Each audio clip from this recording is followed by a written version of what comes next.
to give a quick introduction. My name is Tai Bui. I'm a technical support engineer at 4D. I may have worked with some of you in some cases. I may have not, but I would like to thank you for showing up to my session. So what my session will have is I'll start off by telling you what a brief overview of what JSON is, even though many of you might know. And then I'll briefly overview how JSON is used in 4D databases typically. Then I'll go into what validation is and what it can be used for. And I'll explain what a schema is and how its parts are made up of. And I'll show some quick, simple examples of how to perform validation in a 4D database. What you guys can take out from this session is how to better control your 4D databases, how to implement a form of error prevention in terms of user errors, and how you can implement your own testing, which you can do using JSON validation. So let's get started. What is JSON?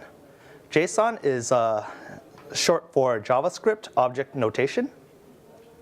And it is basically a format in which, for data, which was based on the JavaScript language. And it was designed as a data transport mechanism. It is very simple. It is even humanly readable because it's so simple. And it has wide support across many applications and softwares out there.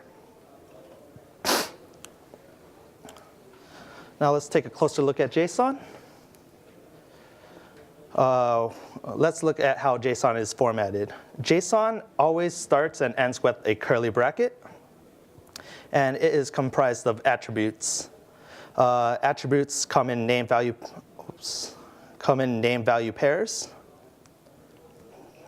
And they are separated by colons. The name is a string, which is signified by its quotes. And I said earlier attributes with an S, so objects can contain multiple attributes, which are separated using commas. And then you can have a second attribute. The values at the moment are a placeholder, but this is what a simple JSON object would look like. Now let's take a look at what the values can be. The values can either be a numerical value, which is just a number without any quotes, as seen as this first attribute. It can be a string which is quoted, such as this one. It can be a Boolean, such as true or false, but it should not be in quotes. It can be a null, which is just null without quotes. It can contain another object itself. Or it can be an array, which is contained inside square brackets and with each element separated by commas. And they could be of any of the valid data types. In this case, it's just 3 string characters. Now, JSON in 4D. JSON in 4D can typically be seen in the, why is this skipping? Okay. I'm not sure what it keeps on. Okay.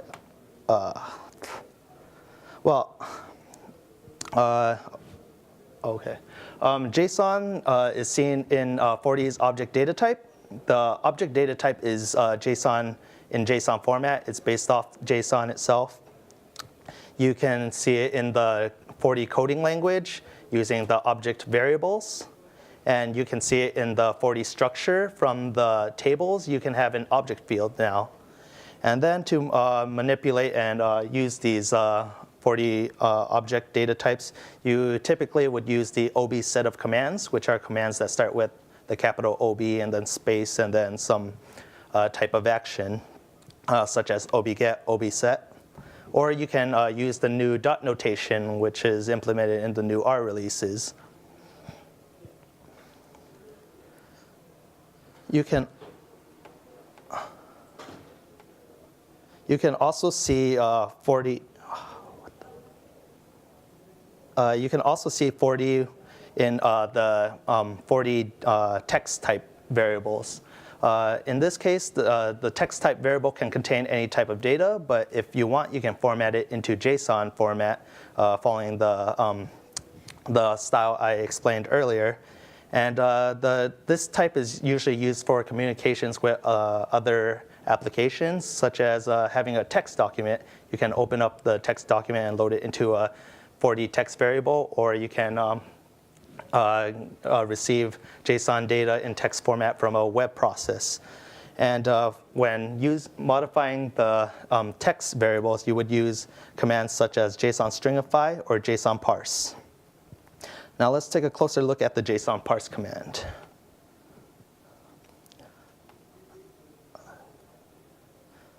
So the JSON parse command is shown above, and the first parameter is a string input, and it is basically a string which should contain JSON formatted data. The second input is a long int, and basically you would typically use one of the 40 constants which references a data type for the function result to return the data type.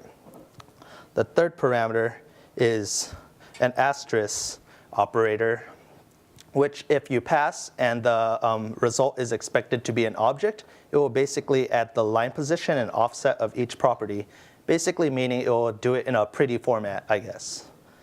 And then the function result could be of any data type based on which type you expected it to be. And if it executes correctly, then it should return the format you wanted. In this case, we would be using the object type. Now, what are some typical uses for JSON formatted data? You can use JSON data as a method of transferring data. JSON has a very low overhead, so that means it does not cost a lot to use in terms of performance. It was used a lot in HTML and has been expanded to be adopted by multiple systems. Even 4D is using it now. And it is a great way to share data across these systems.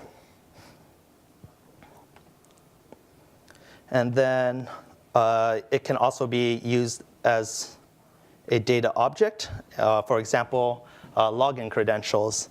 It's basically similar to how you would use a variable. You want to use it one time just to store something, and it's great because you can combine a set of data into one variable. You don't have to have a string variable, a number variable, and track all of them. You can just track them all in one single data object.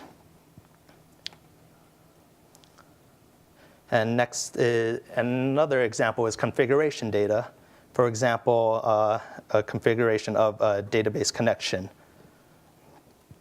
In this case, you can see that the database has an object value in which the name of the server, the host of the server, and the port is displayed. 4D also uses JSON formatted data for some of its configuration files, such as the window properties.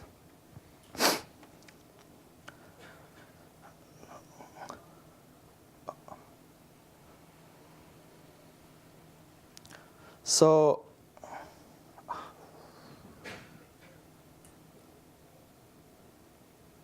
JSON is very powerful because it can be used in any situation, in any cases, and as such, it is also very adaptable, as it can contain any type of data format that you want.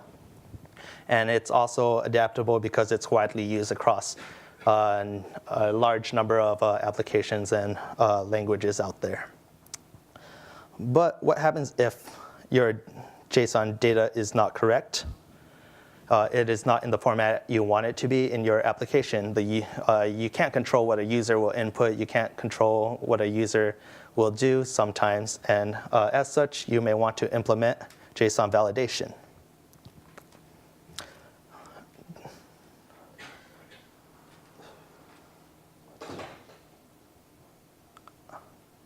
So JSON validation will allow you to have a way to control the data that's coming in. It will allow you to implement error prevention in case a user might do something wrong. It allows you to test what data they're putting in and then prevent them from going further and tell them why they're doing it wrong. And you can even use it in your automated testing or just testing methods in your database. So,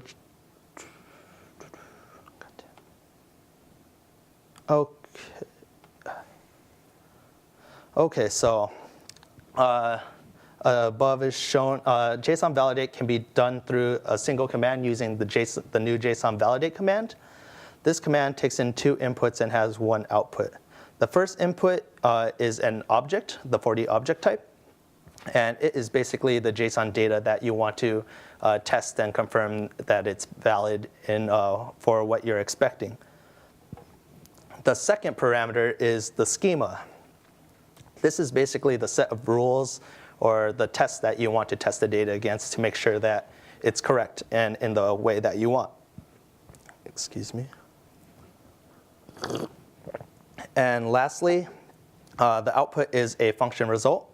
It will be an object too, and it basically contains the validation status, whether it passed or failed.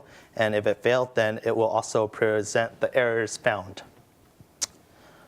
Let's take a closer look at the result, the object and the results. The results is an object, and the first property of the object would be success. This will contain a Boolean value, either true if it succeeded, or false if it failed to pass the validation.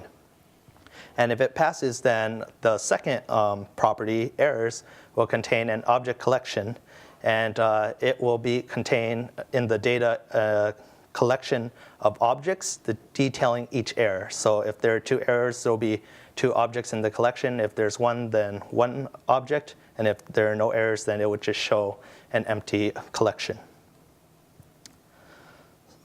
So the JSON schema. The JSON schema is basically, as I've said, a definition or a rule that your JSON data will be compared against. It is also in JSON format itself. As seen earlier, you pass it in as a 4D object. And its standards are set by the engineering task force. And you can see more of their standards on json-schema.org.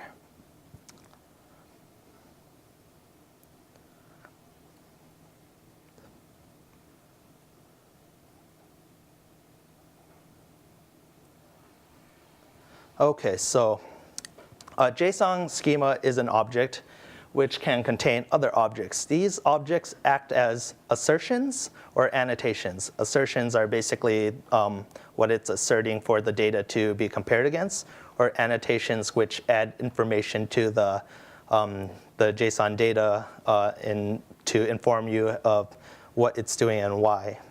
It can also have Boolean equations in it for you to compare against. And it is comprised up of mainly keywords, which basically act like commands in 4D.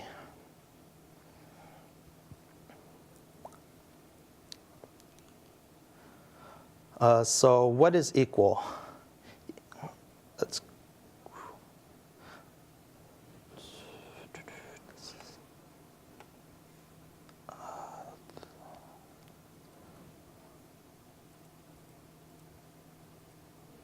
Okay, so let me go through each of the data types that a JSON property can contain. The first is null. This is simple. Null must equal null. It cannot be equal to anything else. For Booleans,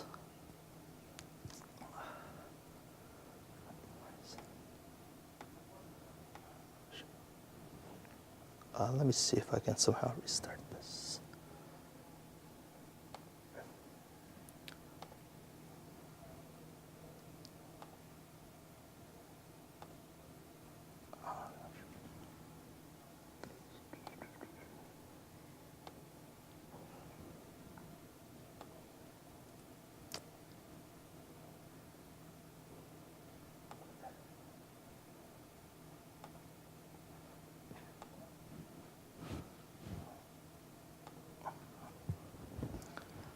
Okay, well, I'll just try to go ahead. And so Booleans can either be a true or a false. True must equal true, and false must equal false. They cannot equal anything else. For strings, they must be equivalent to each other from their byte codes. So if my example would have stayed, you would have seen that in all lowercase, hello would equal to all lowercase hello. But then if one of the characters is capitalized and on the other side of the character is not, they are not considered equal because their byte encoding is not the same. For numbers, numbers are equal to each other if their arithmetic value is the same. So 3 would equal 3, and 6 would also equal 3 plus 3 because mathematically 3 plus 3 is 6. Arrays are only equal to each other if they contain the same number of elements and each element in the same position are equal to each other. So an array containing in order A, B, and C would only be equal to another array with the order of A, B, and C. If it's being compared to an array of C, B, and A, then that would not be equal because in the element position, they are not the same. So arrays are also order-based. However, objects are not order-based. Objects, so if an object with two properties, with one object having property, the first property being prop1, and the second property being prop2, equaling another object with prop2 first and prop1 displayed second, they would still be equal to each other because objects are not inherently order-based.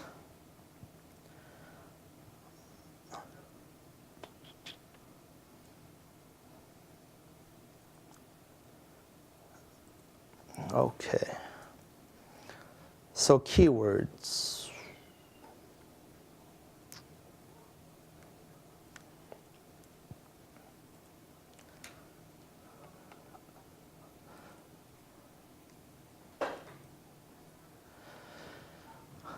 Keywords are basically reserved words that act as kind of like a function. They are used in the JSON schema, and a JSON schema is an object, if you recall. And to call on these keywords, you put them in the property name, and then you basically have an input in the value. So similar to how you would code in 40, you would call a command and then put in the input. So for keywords, I will be going through the most of the simple keywords that you can use in your schema.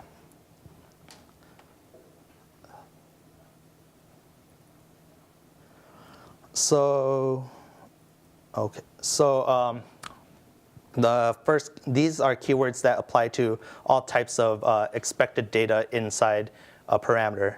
So if the keyword type is used for a parameter, you can define which type the value should be in this parameter. So in this case, the type of a parameter should be an object.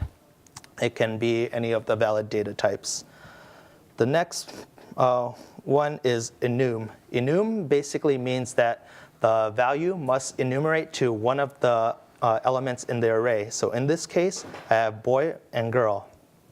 So if you have a property that is being validated against this, its value must either be boy or girl. Anything else would fail against the validation. And lastly, const. Const is basically a constant. It means that the value must equal to this one and only value that you present. So in this case, it has to equal false.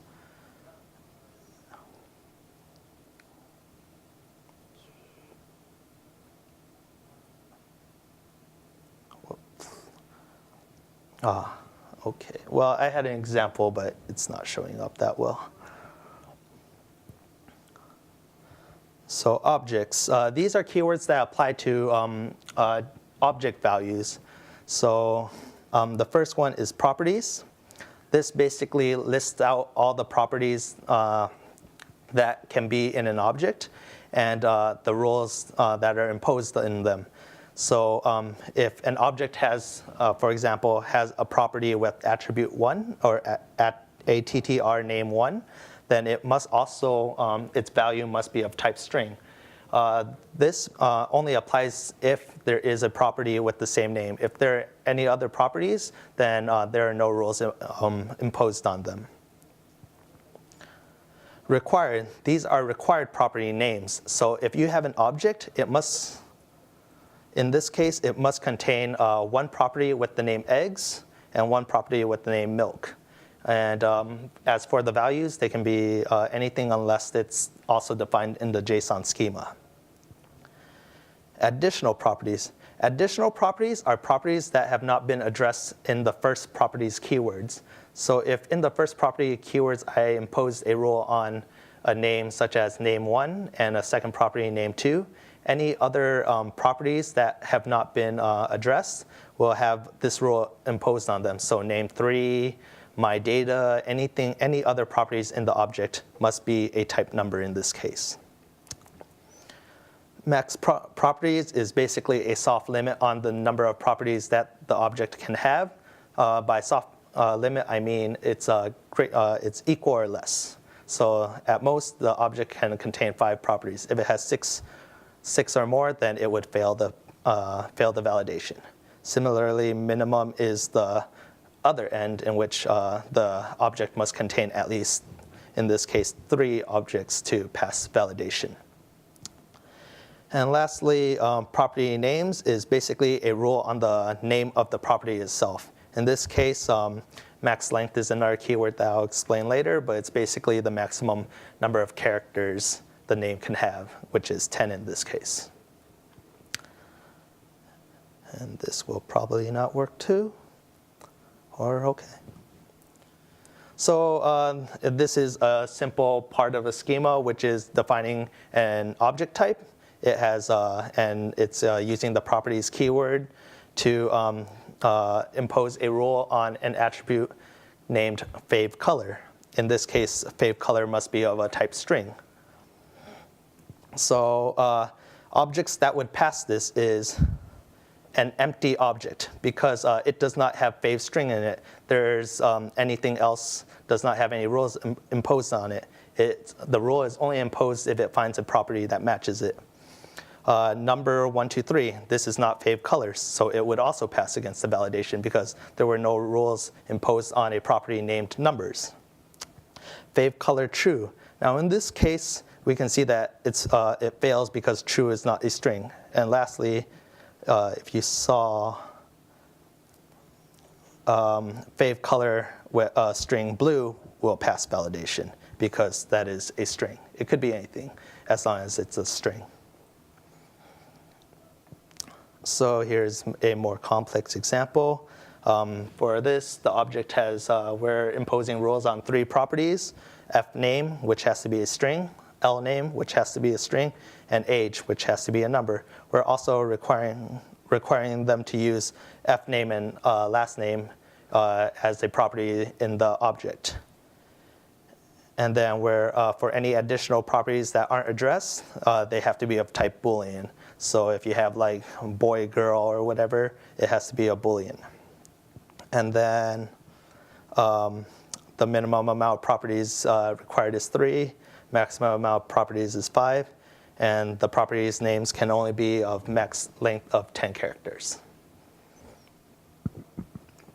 Now these are keywords that apply to object values. And here are 2 more. Pattern properties is basically a property, a rule imposed on any name that matches the regex. So in this case, //w is regex for any character, and then after that is name. So any property with the name starting with any character followed by the string name will be imposed of this rule in which the value must be a string type. So A name, B name, C name, F name, L name, all must contain a string type value. And dependencies are rules imposed if a property is found. So in this case, there are 2 types that there can be. It can be an array or an object. In this case, it's an array. So if an array is passed, then that means any property, if a credit card is found, you must also have inside the object 4 additional properties for zip code, or zip, city, and address. So there must be 4 properties in all if credit card is a property in the object. And then if instead a object is passed, it must be a subschema for you to compare the object against. In this case, if a cash amount is found, then you are also required to retest the object and require a change property.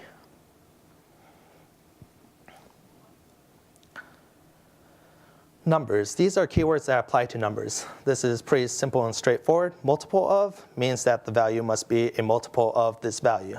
So in this case, 3. So if the property is equated to a value of anything that's a multiple of 3, it will validate. Anything else would fail. Maximum. This is a soft maximum. So the max the value can be is 100 or less. Exclusive maximum means it's a hard limit, meaning you cannot equate to that value. So in this case, it has to be less than 50 to pass, like 49. 50 itself would not validate. Minimum is a soft minimum, in this case 5. And exclusive minimum is a hard minimum, meaning you cannot equal to it. These are keywords that apply to strings. First is max length. This is basically the maximum number of characters in a string the value can have, 3 in this case. Minimum, in this case 2, the minimum amount of characters you need. And a pattern is basically just the regex to compare the string value type 2. In this case, it must be 3 characters of an alphabetical character, capitalized or lowercase. Arrays. So objects can also contain arrays for its values. The first keyword is items. This basically, there are basically 2 ways to format this. The first one is an object. If it is an object, then this will be applied to every element inside the array. So in this case, items contains is type number and maximum 100. So every element in this array, no matter how large the array is, must be a number and must be less than 100. Now instead, if you pass an array to this keyword, in this case type number, type comma, type string, each element is matched with each object inside the array.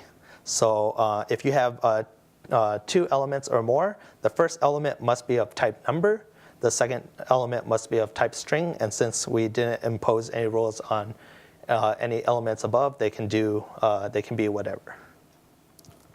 Additional items is similar to additional properties, where these are rules imposed on any items that weren't addressed in the items keywords just mentioned. So like I said, if the rule was only imposed on the first 2 elements, this would impose rules on every other element after the ones that we imposed a rule on.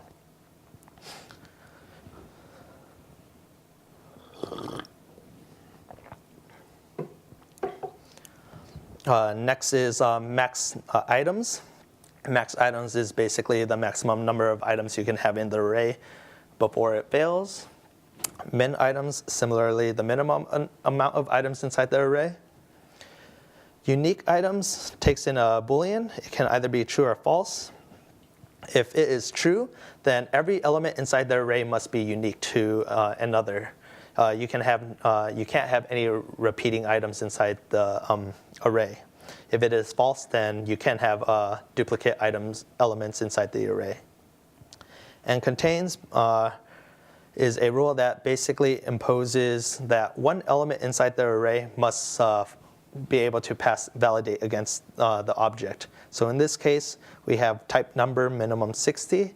One of the elements in the array being tested against must be a number with a minimum value of 60.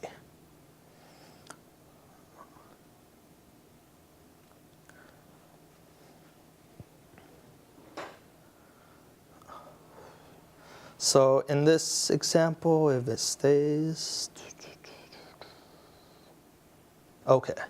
So in this example, I am imposing a rule on some properties. The property name in this case is some numbers, and it is of a type array.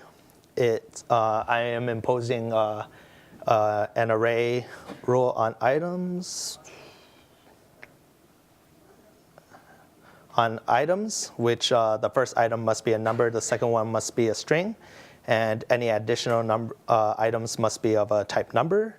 And the maximum number of items inside the array is 4, and the unique items is set to true, so every element in this array must be unique. And it must also contain a number that is a multiple of 3.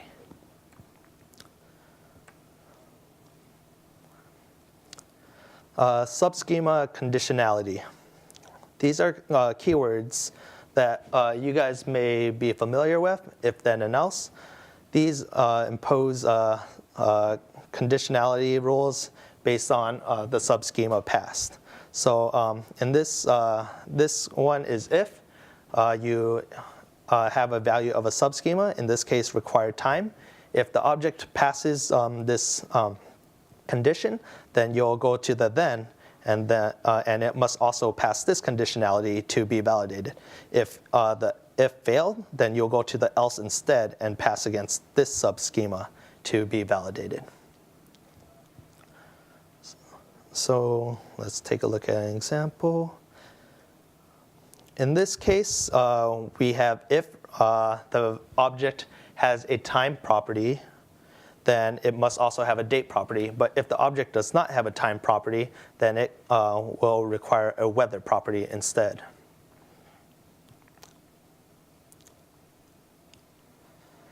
And then this is subschema with more Boolean logic.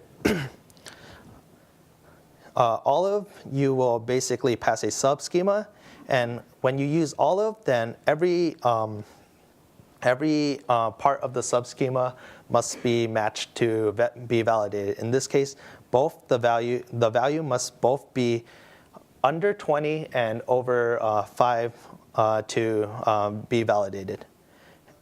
In any of, that means at least one of the rules must be passed. So if a number is under 20 or over 5, it will pass. In this case, it's still any number in the number line, because any number above 5 and any number under 20 is still the entire number line. But one of is strictly only one of the rules must be matched, not both. So in this case, you must have a number that's greater than 20 or under 5 to pass, because if it's in between those, then it would pass both conditions, and that would not be validated against. It can only pass one. And not is simply nodding the condition, so the data must not be a type string in this case.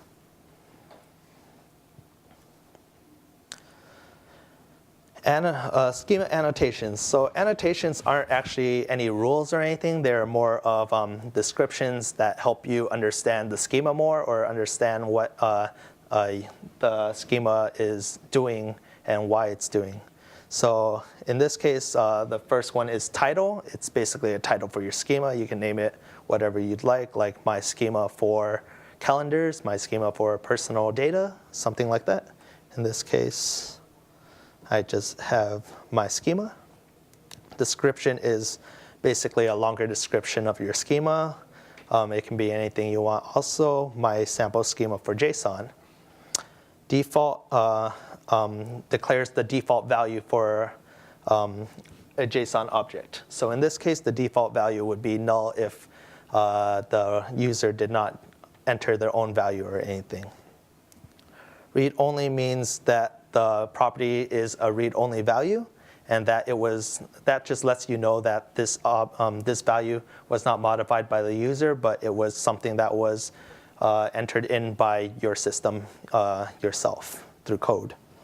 Write-only is the opposite, in which you expect the user to input it, and it was not input by code or anything that you implemented yourself.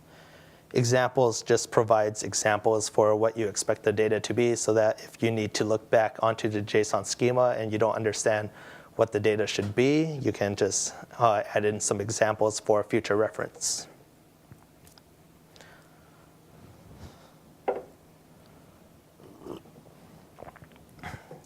And these are document defining keywords. So first is ID. It is basically the ID of the schema. In most cases, for web usage, a schema would be put on the web, so its ID would be its URL. And then the schema, $schema, is basically what rule set you're following. The current rule set when I was drafting this was draft 07, so this one refers to the JSONschema.org, in which I mentioned earlier, and draft 7. So that means the schema, if it has this, then that schema was following the rules up until draft 7. Reference is a pointer to another schema. So if you had another schema that you wanted to refer to, you would use $ref and then reference that schema using the pointer to it. And you can also add in comments like 40 with double slashes, but in this case you would use $comment and then just put in some comment.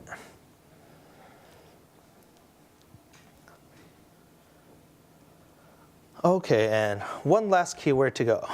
This keyword is just simply format, and then for the value you put in any of these items on the list, and it will basically expect the value to be in one of these formats. So if I have a value format date, then the value must be a date in valid date format.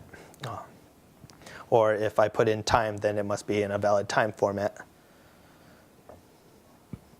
Okay, so validation. To perform validation in 40, it's very simple. First, I have 3 objects declared: JData, scheme, and valid res. In JData, I will load into it our JSON data that we're getting from anywhere you want. Maybe a customer did something on the web, and then you have a web process going to 40, and it gets loaded into JData. And then you'll load a schema into scheme so to test against the data coming in to make sure it's valid. And then you just simply call JSON validate by setting the results to valid res, and then you pass in the data into the first parameter and the schema into the second parameter. And then after you call it, you can check validation. If you have dot notation enabled, you can simply use valid res dot success and then check if it's equal to true or false if you want to see if it failed or not. And if you don't have dot notation enabled, you can still check the success or failure using obget, the obget command, and checking for the success property still. Now let's take a look at the errors attribute. The errors attribute is populated when errors are found in the JSON validation. The first part of the attribute would be a code, and then the value will be a number that will show the error code. And this is explained on our documentation. You might not understand it when you just first see it. The next is the JSON path. This is basically the path that failed the validation in your JSON data. This path is basically only if you have an object and an object and an object, kind of like how an XML has a path too. So if your JSON data is just on the root, then it won't be that meaningful. But if you have objects in an object in an object, it will help you locate which part of the JSON data failed. The line basically shows the line number in the text layout of where the error was found. And I put an asterisk there because this only occurs if you have the pretty format, which is why I mentioned earlier in the JSON validate or the JSON parse command, if you pass the asterisk, it will do it in pretty format. So if you have text data coming in and you use that to parse it into a JSON object, you might want to use pass in that asterisk operator to have it in pretty format so that you can find out which line number it failed on, instead of having a single line of JSON data and then having to look through it yourself. message, this is the more useful message that explains why it failed. It's very explanatory, and it's better than looking at the code. The code will just refer you to the documentation, and it will probably show the similar or same message. Offset is similar to line, except it's just the spacing offset based on if you have interweaved objects, it would be like 5 in or 8 in or something. It would just show how much the offset was in. And the schema path is basically similar to the JSON path, but on the schema side, it will show where in the schema the rule that was used failed. So let me show some quick examples.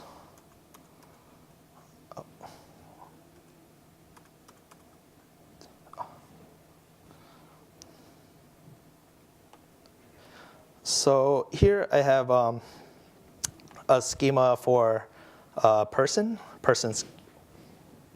How come it's,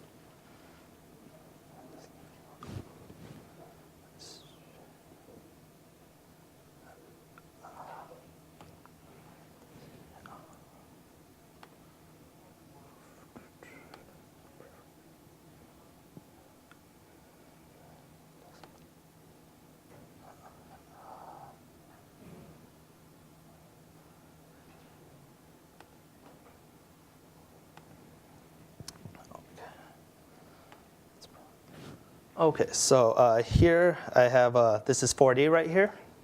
And this is just a very simple database I put together. It's on your USBs, and you guys have access to it. But here I've loaded a schema called person schema.json. And right here I just loaded some sample data for person data. And right here, the title of this schema is just person. And then I'm declaring that the entire thing must be an object. As we can see, this entire thing is an object. And I'm imposing some rules on the properties that the object must contain. The first property is first name, which must be a string. The second property is last name, which must be also type string.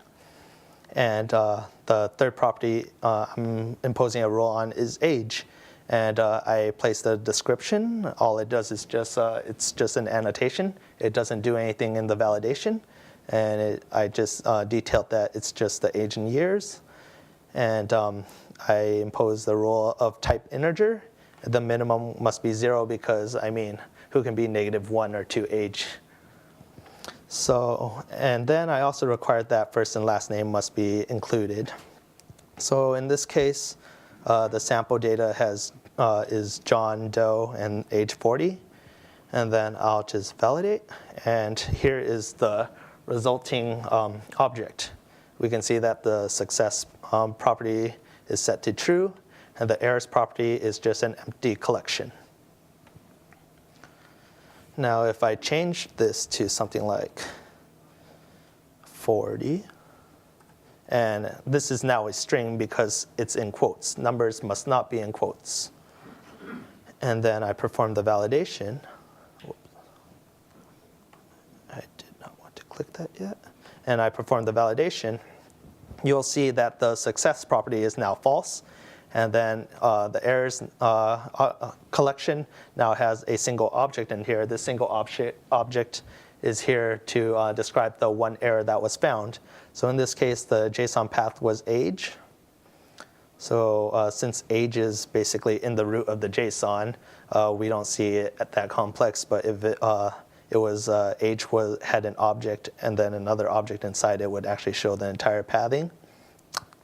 The error code is 20, and basically 20 just means that it's of an incorrect type. And the expected type is an integer, but I put in a string. And in the schema path, this actually shows the path because my schema actually has an object in an object.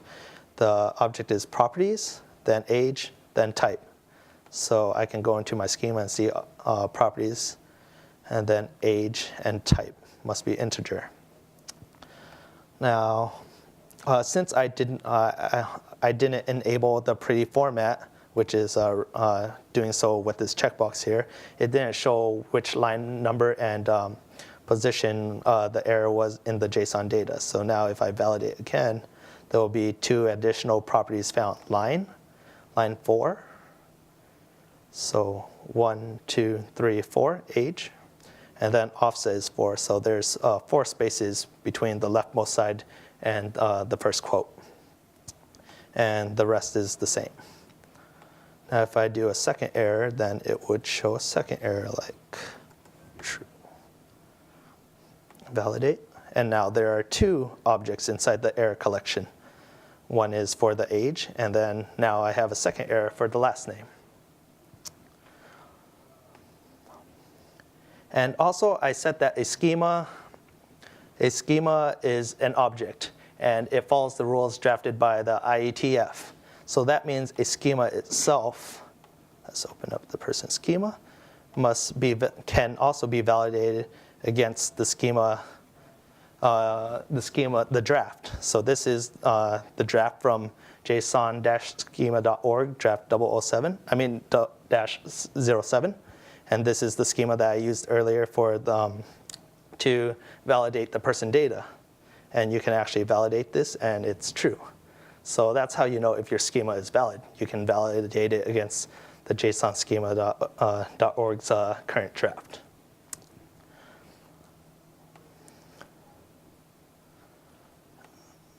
And that's about it. I'd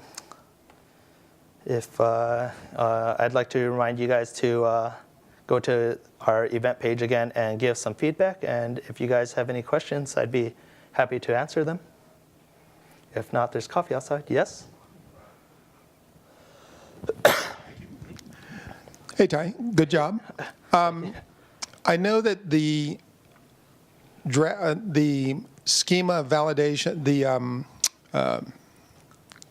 master schema. Oh, yes. The draft? Yeah, the draft uses JSON pointers. Yes.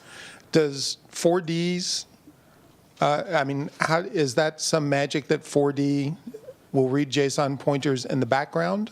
Or is that kind of part of the JSON parsing feature set? 4D is compatible with pointers and references with JSON. Cool. It's a new feature. I forgot. I think it's R5 or R6, but yeah, it's now valid with that. And there are also some other types that 4D is compatible with, such as I think date time now, and some other ones that are unique to 4D. Anyone else?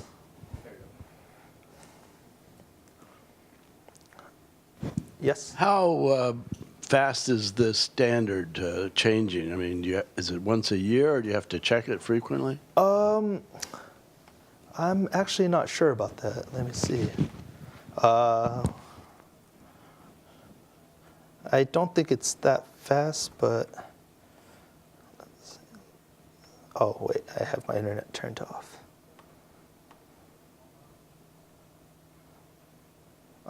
Did anyone else have a question while I searched that up real quick? Okay. But yeah, I don't think they're going that fast. But it's something you would want to regularly check, I guess.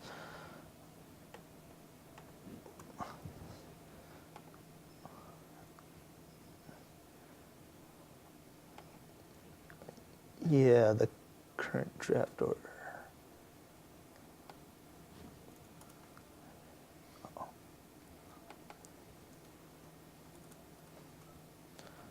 Yeah, the current version is still draft 07, so it's been like that for a while.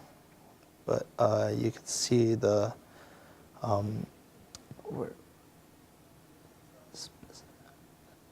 I forgot where the page was, but there's a page where they show the changes and each update, but it didn't seem to be that fast for when I checked it last, since I was writing this like half a year ago or so, so they haven't changed in half a year, so maybe yearly, I guess.